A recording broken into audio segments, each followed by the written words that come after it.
اعوذ باللہ من الشیطان الرجیم بسم اللہ الرحمن الرحیم اللہم صلی علی محمد وآل محمد وجل فرادم اجمعین۔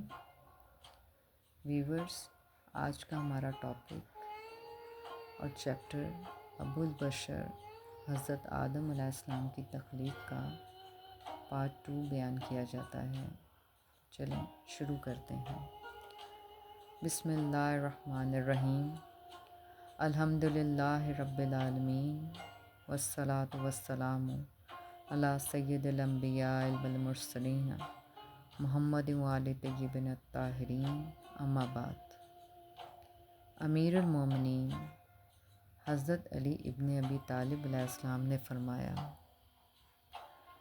تمام حمد اس خدا کے لیے ہے جس نے متلاطم پانی کی سطح بلند کی، اور جب وہ تہ بتہ پانی جھاگ دینے لگا، اللہ نے وہ جھاگ کھلی ہوا اور کشادہ فضا کی طرف اٹھائی اور اس سے 7 آسمان پیدا کیے۔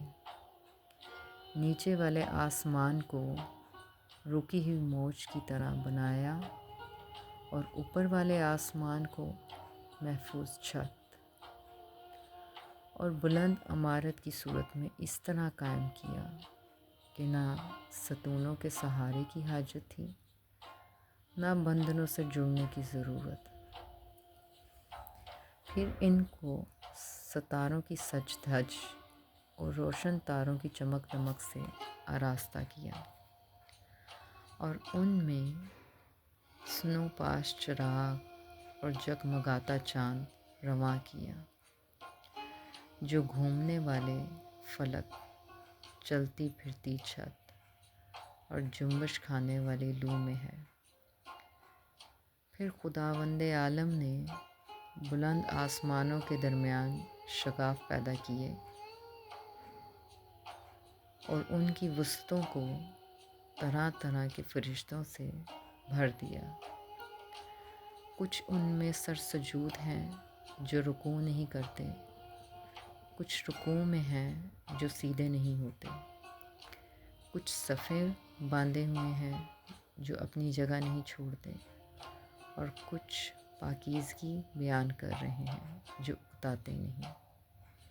نہ ان کی آنکھوں میں نیند آتی ہے، نہ ان کی عقلوں میں بھول چوک پیدا ہوتی ہے، نہ ان کے بدنوں میں سستی و کاہلی آتی ہے، نہ ان پر نسیان کی غفلت طاری ہوتی ہے۔ ان میں کچھ تو وحی الہی کے عاملین، اس کے رسولوں کی طرف پیغام رسانی کے لیے زبان حق اور اس کے قطعی فیصلوں اور فرمانوں کو لے کر آنے جانے والے ہیں، کچھ اس کے بندوں کے نگہبان اور جنت کے دروازوں کے پاسبان ہیں، کچھ وہ ہیں جن کے قدم زمین کی تہ میں جمے ہوئے ہیں اور ان کے پہلو اطراف عالم سے بھی آگے بڑھ گئے ہیں، ان کے شانے عرش کے پایوں سے میل کھاتے ہیں، عرش کے سامنے ان کی آنکھیں جھکی ہوئی ہیں اور ان کے نیچے اپنے پروں میں لپیٹے ہوئے ہیں، اور ان میں اور دوسری مخلوق میں عزت کے حجاب اور قدرت کے سرا پردے حائل ہیں۔ وہ شکل و صورت کے ساتھ اپنے رب کا تصور نہیں کرتے، نہ اس پر مخلوق کی صفتیں طاری کرتے ہیں، نہ اسے محل و مقام میں گھرا ہوا سمجھتے ہیں، نہ اشباہ و نظائر سے اس کی طرف اشارہ کرتے ہیں۔ تو ویورز، ہم نے لاسٹ ٹائم پڑھا تھا کہ جب اللہ تعالیٰ نے تمام ملائکہ سے فرمایا کہ اپنی پیشانیاں سجدے میں رکھ دیں، لیکن ابلیس نے یہ کہہ کر انکار کر دیا کہ میں اس مخلوق کو سجدہ نہیں کروں گا، اس لیے کہ اس کی خلقت مٹی سے ہے اور میری خلقت آگ سے، جو مٹی سے بہرحال افضل ہے۔ ابلیس کا یہ استکبار، یہ غرور اور یہ انکار غضب الہی کا سبب بنا۔ ابلیس نے اپنا قیاس آدم کے ساتھ کیا تھا اور اس نے کہا تھا کہ میں اس سے بہتر ہوں کیونکہ تو نے مجھے آگ اور آدم کو مٹی سے بنایا ہے۔ اگر وہ اس کے بجائے اس جوہر کا آگ سے موازنہ کرتا جس سے آدم پیدا ہوئے تھے تو اسے معلوم ہو جاتا کہ تخلیق آدم کا جوہر آگ سے کہیں زیادہ روشن ہے۔ حضرت امام جعفر صادق علیہ السلام نے فرمایا، ملائکہ سمجھتے تھے کہ شیطان کا تعلق ان کی نور سے ہے، جبکہ اللہ کو معلوم تھا کہ یہ صنف ملائکہ کا فرد نہیں۔ سجدہ آدم کے وقت اس کی حقیقت کھل کر سامنے آ گئی جب اس نے سجدے سے انکار کرتے ہوئے کہا تھا کہ تو نے مجھے آگ اور آدم کو مٹی سے پیدا کیا ہے۔ بے شک تخلیق انسان کا ابتدائی مادہ مٹی کے سوکھے گارے سے بنایا گیا۔ انسانی اول حضرت آدم علیہ السلام کی تخلیق جو مٹی سے ہوئی، جبکہ بنی آدم کی تخلیق مادہ منافیہ سے ہوئی۔ فرمان ہے، اس نے انسان کی تخلیق کی ابتدا مٹی سے کی، پھر اس کی نسل کو حقیر پانی کے جوہر سے بنایا۔ آدم علیہ السلام کی خلقت کا آغاز مٹی تراب سے ہوا۔ اس لیے اللہ نے فرمایا، خدا نے اسے تراب یعنی خشک مٹی سے پیدا کیا، پھر اس میں پانی ڈالا گیا تو وہ تین گیلی مٹی کہلائی۔ اسی لیے اللہ نے ابلیس کا قول نقل کرتے ہوئے فرمایا، خلقہ من طین، تو نے طین یعنی گیلی مٹی سے بنایا۔ پھر گیلی مٹی پڑی رہی یہاں تک کہ اس کا رنگ بدل گیا اور یہ تبدیل شدہ سیاہ گارہ کہلائی۔ آدم کو تبدیل شدہ سیاہ گارے سے بنانے والا اللہ تعالیٰ، پھر اس گارے کو پڑا رہنے دیا گیا یہاں تک کہ وہ خشک ہو گیا اور ٹھیکری کی سی آوازیں دینے لگ گیا تو وہ سلسال کہلایا۔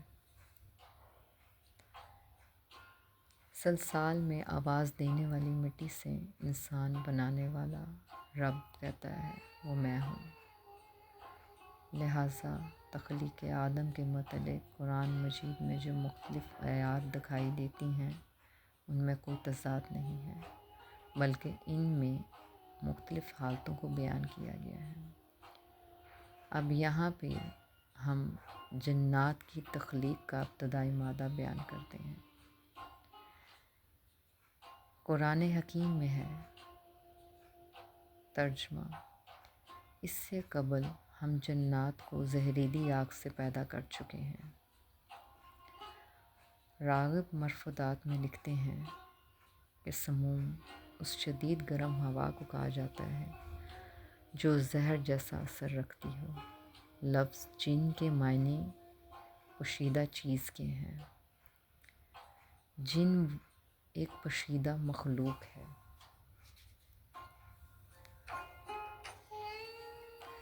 جن ایک باشعور مخلوق ہے جو طبعی طور پر ہماری آنکھوں سے اوجھل ہے۔ قرآن کریم میں اس مخلوق کا ذکر کیا گیا ہے اور ان کی طرف اعمال عجائبیہ اور تیز ترین حرکات کو منسوب کیا گیا ہے۔ قرآن کریم کی تلاوت سے معلوم ہوتا ہے کہ قوم جن بھی انسانوں کی طرح سے شریعت کی مکلف ہے۔ وہ بھی پیدا ہوتے اور مرتے رہتے ہیں اور قیامت کے دن حساب کے لیے انہیں بھی محشور کیا جائے گا۔ بنی جان، جان سے متلقن قوم جنات مراد ہے، یا وہ بھی حضرت آدم علیہ السلام کی طرح سے اس نوع کا جد اعلیٰ تھا۔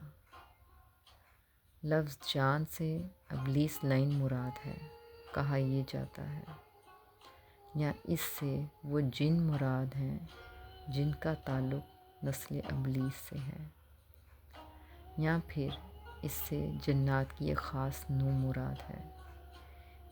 ان کے متعلق مفسرین نے بہت سے اقوال نقل کی ہیں۔ اللہ نے انسان اور جان نامی دو انواع کو پیدا کیا، اور خدا نے اپنی تخلیق کے اسبات میں دونوں انواع کا تذکرہ کیا، جیسا کہ فرمان قدرت ہے۔ اس نے انسان کو ٹھیکری کی طرح کھنکھناتی ہوئی مٹی سے بنایا اور جنات کو آگ کے شعلے سے پیدا کیا۔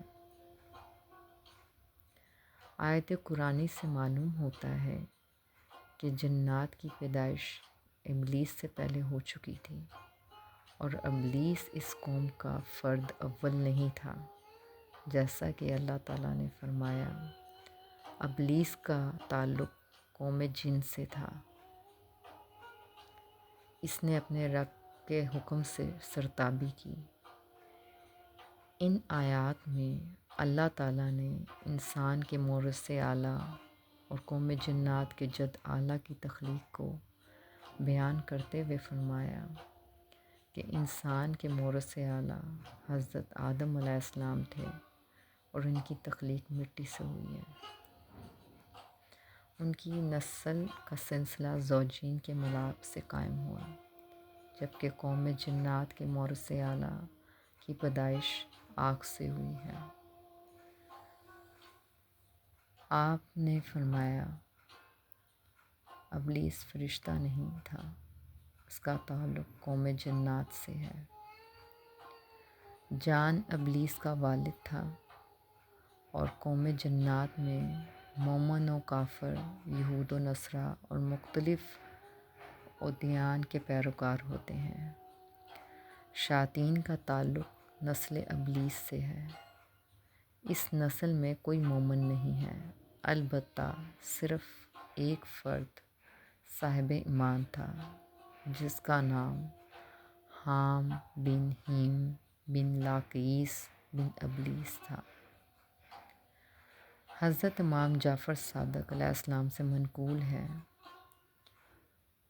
باپ تین ہیں: ایک آدم علیہ السلام، جس کی اولاد میں مومن بھی ہیں اور کافر بھی۔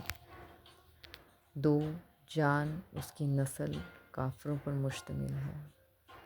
تین، ابلیس، اس کی نسل بھی کافروں پر مشتمل ہے۔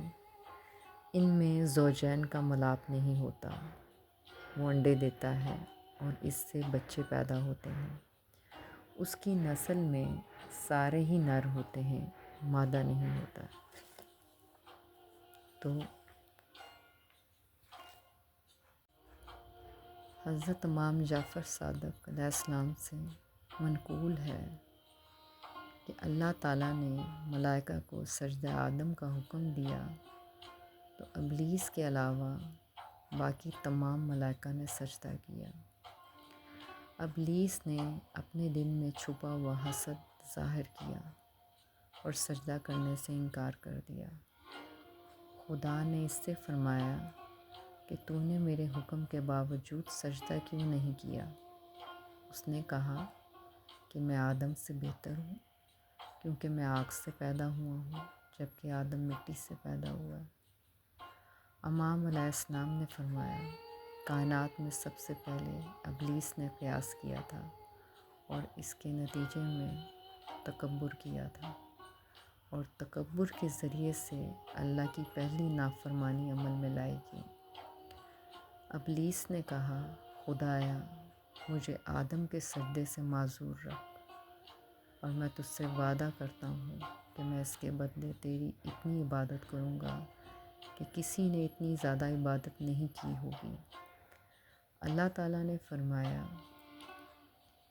مجھے تیری عبادت کی کوئی ضرورت نہیں ہے، میں وہ عبادت چاہتا ہوں جو میری مرضی کے مطابق ہو، وہ عبادت نہیں جو تیری مرضی کے مطابق ہو۔ الغرض ابلیس نے سجدہ آدم سے انکار کر دیا۔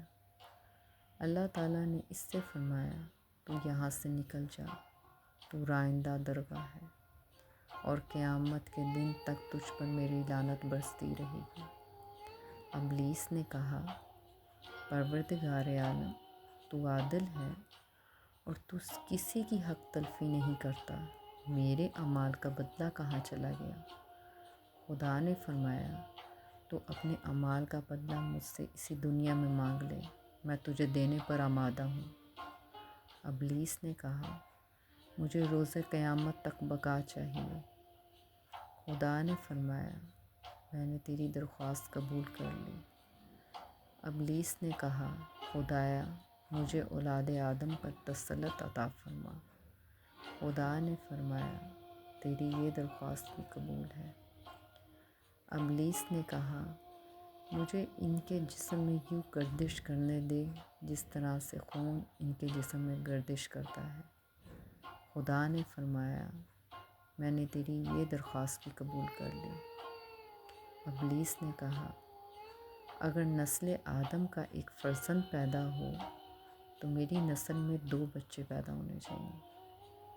خدا نے فرمایا، میں نے تیری یہ درخواست بھی قبول کر لی۔ ابلیس نے کہا، میں نے دیکھوں لیکن اولاد آدم مجھے نہ دیکھ سکے، اور میں جس صورت میں چاہوں انہیں دکھائی دے سکوں۔ خدا نے فرمایا، میں نے تیری یہ درخواست بھی قبول کر لی۔ ابلیس نے کہا، خدایا مجھے اور بھی کچھ مزید عطا فرما۔ خدا نے فرمایا، میں نے اولاد آدم کے سینوں میں تیری اور تیری نسل کا وطن مقرر کیا ہے۔ ابلیس نے کہا، خدایا اب میرے لیے کافی ہے۔ اس وقت ابلیس نے خدا سے کہا تھا، تیری عزت کی قسم، میں سب لوگوں کو بہکا کر رہوں گا، محض تیرے ان بندوں کے جنہیں تو نے خالص کر لیا ہے۔ حضرت امام جعفر صادق علیہ السلام سے مروی ہے کہ ابلیس نے خدا کے سامنے یہ کہا تھا،